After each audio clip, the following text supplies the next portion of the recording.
রুখে দাঁড়িয়েছিল এবং নির্বিচার গণহত্যার বিরুদ্ধে গণপ্রতিরোধ গড়ে 1971 সালে 26শে মার্চ স্বাধীনতা ঘোষণা করে রক্তক্ষয়ী মুক্তিযুদ্ধের মাধ্যমে জাতীয় মুক্তির লক্ষ্যে বাংলাদেশ রাষ্ট্র প্রতিষ্ঠা করেছিল। এবং যেহেতু বাংলাদেশের আপামর জনগণ দীর্ঘ আন্দোলন সংগ্রামের মধ্য দিয়ে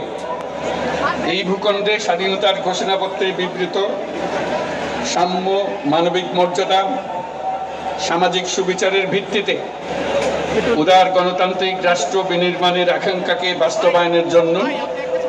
সর্বোচ্চ ত্যাগ স্বীকার করেছে। এবং যেহেতু স্বাধীন বাংলাদেশের 1972 সালের সংবিধান প্রণয়ন পদ্ধতি এর কাঠামোগত দুর্বলতা, যার প্রতিক্রিয়ায় 1975 সালের 7ই নভেম্বর দেশের সিপাহী জনতার ঐক্যবদ্ধ বিপ্লব সংগঠিত হয় এবং পরবর্তী সময়ে একদলীয় বাকশাল পদ্ধতির পরিবর্তে বহুদলীয় গণতন্ত্র, মত প্রকাশ ও বিচার বিভাগের স্বাধীনতা পুনঃপ্রবর্তনের পথ সুগম হয়। এবং যেহেতু 80-র দশকে সামরিক স্বৈরশাসনের বিরুদ্ধে দীর্ঘ 9 বছর ছাত্র জনতার অবিরাম সংগ্রামের মধ্য দিয়ে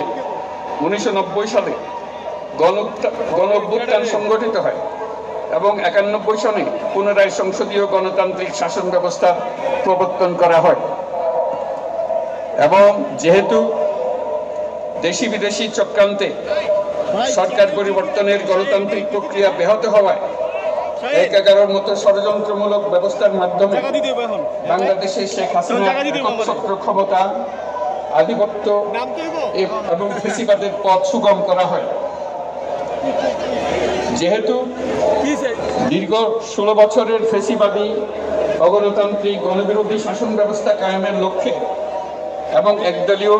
রাষ্ট্র ব্যবস্থা প্রতিষ্ঠার অতি উগ্র বাসনা চরিতার্থ করার অভিপ্রায়ে সংবিধানে অবৈধ অগণতান্ত্রিক পরিবর্তন করা হয়, যার ফলে একদলীয় একচ্ছত্র ক্ষমতা ও আধিপত্য প্রতিষ্ঠার পথ সুগম হয়। এবং যেহেতু শেখ হাসিনার আওয়ামী লীগ সরকারের দুঃশাসন, গুম খুন, আইন বহির্ভূত হত্যাকাণ্ড, মত প্রকাশের স্বাধীনতা হরণ এবং একদলীয় স্বার্থে সংবিধান সংশোধন ও পরিবর্তন বাংলাদেশের সকল রাষ্ট্রীয় সাংবিধানিক প্রতিষ্ঠানসমূহকে ধ্বংস করে। এবং যেহেতু হাসিনা সরকার